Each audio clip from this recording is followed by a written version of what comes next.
Bonjour à tous et à toutes. J'espère que vous avez passé une très bonne semaine et que vous avez pu prendre le temps de lire de tout votre sou. Personnellement, c'est mon cas. Et c'est pour cela qu'aujourd'hui je peux vous présenter une vidéo sur un livre d'Angelica Goroscheder, une auteure argentine, qui s'appelle Calpa Imperial. Ce livre de fantasy est assez ancien, puisqu'il est paru en 1983. Comme d'habitude, laissez-moi vous donner un avant-goût de l'histoire, puis mon avis dessus. L'histoire en elle-même est assez compliquée à résumer, puisqu'il s'agit d'un ensemble de petites histoires, presque des nouvelles, qui, mises bout à bout, retracent l'histoire d'un royaume, le plus grand empire de tous les temps. On y découvre peu à peu les dynasties qui se sont succédées à la tête de cet empire, qu'elles soient sages, injustes ou calculatoires et opportunistes.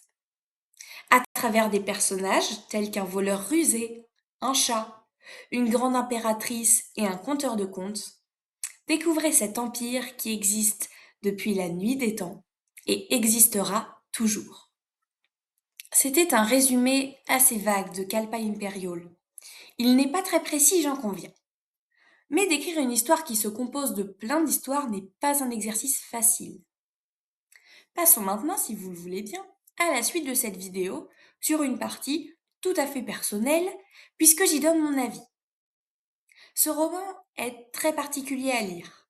D'abord parce que cette forme d'écriture fait penser à Sélestopol 1922 ou encore au cycle des robots d'Isaac Asimov.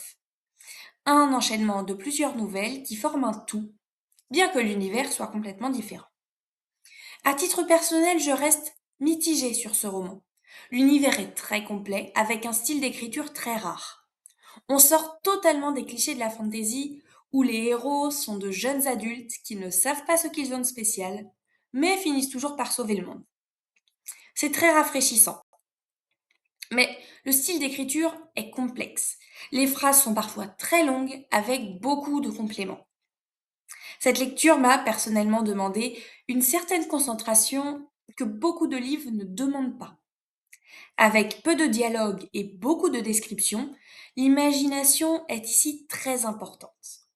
C'est très agréable. Je vais d'ailleurs vous lire la première phrase du roman afin que vous vous en rendiez compte par vous-même. Seulement la première phrase.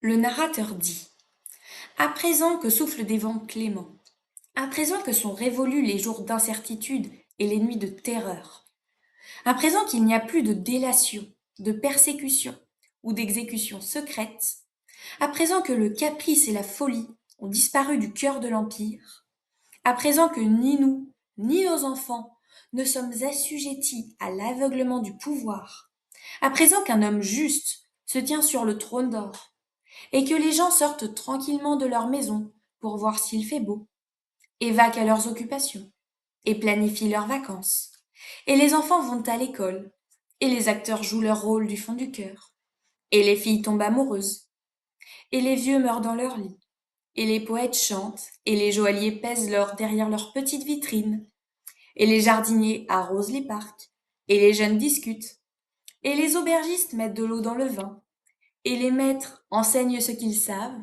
et nous autres, les conteurs de contes, contons de vieilles histoires, et les archivistes archivent, et les pêcheurs pêchent. Et tout un chacun peut décider selon ses vices et ses vertus ce qu'il doit faire de sa vie. Maintenant, n'importe qui peut entrer dans le palais de l'empereur, par nécessité ou par curiosité. N'importe qui peut visiter cette grande maison qui des années durant a été voilée, interdite, défendue par les armes, fermée et obscure, comme le furent les âmes des empereurs guerriers de la dynastie des Élydrovides.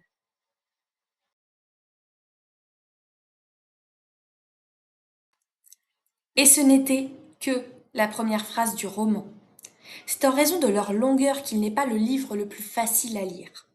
Mais c'est un roman très original qui, malgré la concentration qu'il demande, change les codes de la fantasy, notamment avec la musicalité de chacune des phrases.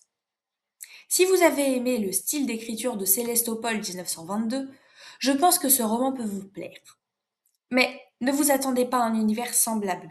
Kalpa Imperial reste de la fantasy, contrairement à Sélestopol 1922. C'est la fin de cette vidéo sur Kalpa Imperial. J'espère qu'elle vous a plu. N'hésitez pas à donner votre avis en commentaire. En attendant, je vous souhaite une très bonne semaine et je vous dis à très bientôt sur En marge de la plume.